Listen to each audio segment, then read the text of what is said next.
اور ہم نے ان لوگوں سے بھی اسی قسم کا عہد لیا تھا جو کہتے ہیں ہم نصارہ ہیں، پھر وہ بھی اسی رہنمائی کا ایک بڑا حصہ فراموش کر بیٹھے جس کی انہیں نصیحت کی گئی تھی۔ سو اس بد عہدی کے باعث ہم نے ان کے درمیان دشمنی اور کینہ اور روز قیامت تک ڈال دیا، اور عنقریب اللہ انہیں ان اعمال کی حقیقت سے آگاہ فرما دے گا جو وہ کرتے رہتے تھے۔ اور اے اہل کتاب، بے شک تمہارے پاس ہمارے یہ رسول تشریف لائے ہیں جو تمہارے لیے بہت سی ایسی باتیں واضح طور پر ظاہر فرماتے ہیں جو تم کتاب میں سے چھپائے رکھتے تھے، اور تمہاری بہت سی باتوں سے درگزر فرماتے ہیں۔ بے شک تمہارے پاس اللہ کی طرف سے ایک نور یعنی حضرت محمد صلی اللہ علیہ وآلہ وسلم آ گیا، اور ایک روشن کتاب یعنی قرآن مجید۔ اللہ اس کے ذریعے ان لوگوں کو جو اس کی رضا کے پیرو ہیں سلامتی کی راہوں کی ہدایت فرماتا ہے، اور انہیں اپنے حکم سے کفر و جہالت کی تاریکیوں سے نکال کر ایمان و ہدایت کی روشنی کی طرف لے جاتا ہے، اور انہیں سیدھی راہ کی سمت ہدایت فرماتا ہے۔ بے شک ان لوگوں نے کفر کیا جو کہتے ہیں کہ یقیناً اللہ مسیح ابن مریم ہی تو ہے۔ آپ فرما دیں، پھر کون ایسا شخص ہے جو اللہ کی مشیت میں سے کسی شے کا مالک ہو؟ اگر وہ اس بات کا ارادہ فرما لے کہ مسیح ابن مریم اور اس کی ماں اور سب زمین والوں کو ہلاک فرما دے، تو اس کے فیصلے کے خلاف انہیں کون بچا سکتا ہے؟ اور آسمانوں اور زمین اور جو کائنات ان دونوں کے درمیان ہے، سب کی بادشاہی اللہ ہی کے لیے ہے، اور وہ جو چاہتا ہے پیدا فرماتا ہے، اور اللہ ہر چیز پر بڑا قادر ہے۔ اور یہود اور نصارہ نے کہا ہم اللہ کے بیٹے اور اس کے محبوب ہیں۔ آپ فرما دیجئے اگر تمہاری بات درست ہے تو وہ تمہارے گناہوں پر تمہیں عذاب کیوں دیتا ہے؟ بلکہ حقیقت یہ ہے کہ جن مخلوقات کو اللہ نے پیدا کیا ہے تم بھی انہی میں سے بشر ہو، یعنی دیگر طبقات انسانی ہی کی مانند ہو۔ وہ جسے چاہے بخشش سے نوازتا ہے اور جسے چاہے عذاب سے دوچار کرتا ہے۔ اور آسمانوں اور زمین اور وہ کائنات جو دونوں کے درمیان ہے، سب کی بادشاہی اللہ ہی کے لیے ہے، اور ہر ایک کو اسی کی طرف پلٹ کر جانا ہے۔ اور اے اہل کتاب، بے شک تمہارے پاس ہمارے آخر الزمان رسول صلی اللہ علیہ وآلہ وسلم پیغمبروں کی آمد کے سلسلہ کے منقطع ہونے کے موقع پر تشریف لائے ہیں، جو تمہارے لیے ہمارے احکام خوب واضح کرتے ہیں، اس لیے کہ تم عذر کرتے ہوئے یہ کہہ دو گے کہ ہمارے پاس تو نہ کوئی خوشخبری سنانے والا آیا ہے اور نہ ڈر سنانے والا۔ اب تمہارا یہ عذر بھی ختم ہو چکا ہے، کیونکہ بلا شبہ تمہارے پاس آخری خوشخبری سنانے اور ڈر سنانے والا بھی آ گیا ہے، اور اللہ ہر چیز پر بڑا قادر ہے۔ اور کہ وہ وقت بھی یاد کریں جب موسیٰ علیہ السلام نے اپنی قوم سے کہا، اے میری قوم، تم اپنے اوپر کیا کیا گیا اللہ کا وہ انعام یاد کرو جب اس نے تم میں انبیاء پیدا فرمائے اور تمہیں بادشاہ بنایا، اور تمہیں وہ کچھ عطا فرمایا جو تمہارے زمانے میں تمام جہانوں میں سے کسی کو نہیں دیا تھا۔ اے میری قوم، ملک شام یا بیت المقدس کی اس مقدس سرزمین میں داخل ہو جاؤ جو اللہ نے تمہارے لیے لکھ دی ہے، اور اپنی پشت پر پیچھے نہ پلٹنا ورنہ تم نقصان اٹھانے والے بن کر پلٹو گے۔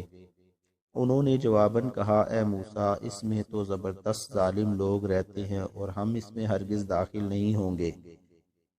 یہاں تک کہ وہ اس زمین سے نکل جائیں، پس اگر وہ یہاں سے نکل جائیں تو ہم ضرور داخل ہو جائیں گے۔ ان چند لوگوں میں سے جو اللہ سے ڈرتے تھے، دو ایسے شخص بول اٹھے جن پر اللہ نے انعام فرمایا تھا، اپنی قوم سے کہنے لگے، تم ان لوگوں پر بلا خوف حملہ کرتے ہوئے شہر کے دروازے سے داخل ہو جاؤ، تو جب تم اس دروازے میں داخل ہو جاؤ گے تو یقیناً تم غالب ہو جاؤ گے، اور اللہ ہی پر توکل کرو بے شرطیہ کہ تم ایمان والے ہو۔ انہوں نے کہا، اے موسیٰ، جب تک وہ لوگ اس سرزمین میں ہیں ہم ہرگز کبھی وہاں داخل نہیں ہوں گے، بس تم اور تمہارا رب ایک ساتھ جاؤ اور جنگ کرو، ہم تو یہیں بیٹھے ہیں۔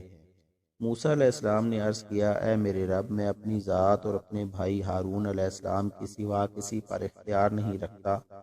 بس تو ہمارے اور اس نافرمان قوم کے درمیان اپنے حکم سے جدائی فرما دے۔ رب نے فرمایا، پس یہ سرزمین ان نافرمان لوگوں پر 40 سال تک حرام کر دی گئی ہے، یہ لوگ زمین میں پریشان حال سرگرداں پھرتے رہیں گے۔ سو اے موسیٰ، اب اس نافرمان قوم کی عبرتناک حال پر افسوس نہ کرنا۔ اے نبی مکرم صلی اللہ علیہ وآلہ وسلم، آپ ان لوگوں کو آدم علیہ السلام کے دو بیٹوں حابیل و قابیل کی خبر سنائیں جو بالکل سچی ہے۔ جب دونوں نے اللہ کے حضور ایک ایک قربانی پیش کی تو ان میں سے ایک حابیل کی قربانی قبول کر لی گئی اور دوسرے قابیل سے قبول نہ کی گئی، تو اس قابیل نے حابیل سے حسداً اور انتقاماً کہا میں تجھے ضرور قتل کر دوں گا۔ اس حابیل نے جواباً کہا بے شک اللہ پرہیزگاروں سے ہی نیاز قبول فرماتا ہے، اگر تو اپنا ہاتھ مجھے قتل کرنے کے لیے میری طرف بڑھائے گا تو پھر میں اپنا ہاتھ تجھے قتل کرنے کے لیے تیری طرف نہیں بڑھاؤں گا، کیونکہ میں اللہ سے ڈرتا ہوں اور جو تمام جہانوں کا پروردگار ہے۔ میں چاہتا ہوں کہ مجھ سے کوئی زیادتی نہ ہو اور میرا گناہ قتل اور تیرا اپنا سابقہ گناہ جس کے باعث تیری قربانی نہ منظور ہوئی سب تو ہی حاصل کر لے، پھر تو اہل جہنم میں سے ہو جائے گا اور یہی ظالموں کی سزا ہے۔ پھر اس ظالم اس قابیل کے نفس نے اس کے لیے اپنے بھائی حابیل کا قتل آسان اور مرغوب کر دکھایا تو اس نے اس کو قتل کر دیا، پس وہ نقصان اٹھانے والوں میں سے ہو گیا۔ پھر اللہ نے ایک کوا بھیجا جو زمین کو کریدنے لگا تاکہ اسے دکھائے کہ وہ اپنے بھائی کی لاش کس طرح چھپائے۔ یہ دیکھ کر اس نے کہا ہائے افسوس، کیا میں اس کوے کی مانند بھی نہ ہو سکا کہ اپنے بھائی کی لاش چھپا سکتا، سو وہ پشیمان ہونے والوں میں سے ہو گیا۔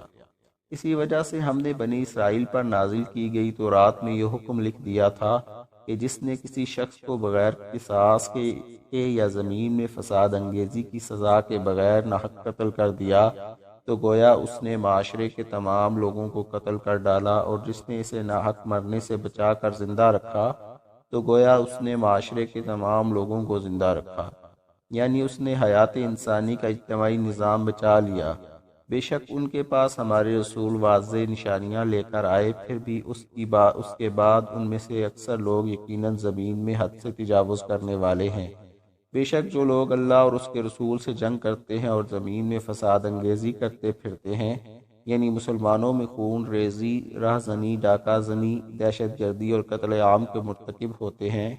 ان کی سزا یہی ہے کہ وہ قتل کیے جائیں یا پھانسی دیے جائیں، یا ان کے ہاتھ اور ان کے پاؤں مخالف سمتوں سے کاٹے جائیں، یا وطن کی زمین میں چلنے پھرنے سے دور یعنی ملک بدر یا قید کر دیے جائیں۔ یہ تو ان کے لیے دنیا میں رسوائی ہے اور ان کے لیے آخرت میں بھی بڑا عذاب ہے۔ مگر جن لوگوں نے قبل اس کے کہ تم ان پر قابو پا جاؤ توبہ کر لی، سو جان لو کہ اللہ بہت بخشنے والا نہایت مہربان ہے۔ اے ایمان والو، اللہ سے ڈرتے رہو اور اس کے حضور تک تقرب اور رسائی کا وسیلہ تلاش کرو، اور اس کی راہ میں جہاد کرو تاکہ تم فلاح پا جاؤ۔ بے شک جو لوگ کفر کے مرتکب ہو رہے ہیں، اگر ان کے پاس وہ سب کچھ مال و متاع اور خزانہ موجود ہو جو روئے زمین میں ہے، بلکہ اس کے ساتھ اتنا اور بھی تاکہ وہ روز قیامت کے عذاب سے نجات کے لیے اسے فدیہ یعنی اپنی جان کے بدلہ میں دے دیں، تو وہ سب کچھ بھی ان سے قبول نہیں کیا جائے گا اور ان کے لیے دردناک عذاب ہے۔ وہ چاہیں گے کہ کسی طرح دوزخ سے نکل جائیں جبکہ وہ اس سے نہیں نکل سکیں گے، اور ان کے لیے دائمی عذاب ہے۔ اور چوری کرنے والا مرد اور چوری کرنے والی عورت، سو تمام تر ضروری عدالتی کارروائی کے بعد دونوں کے ہاتھ کاٹ دو، اس جرم کی پاداش میں جو انہوں نے کمایا ہے۔ یہ اللہ کی طرف سے عبرت ناک سزا ہے اور اللہ بڑا غالب حکمت والا ہے۔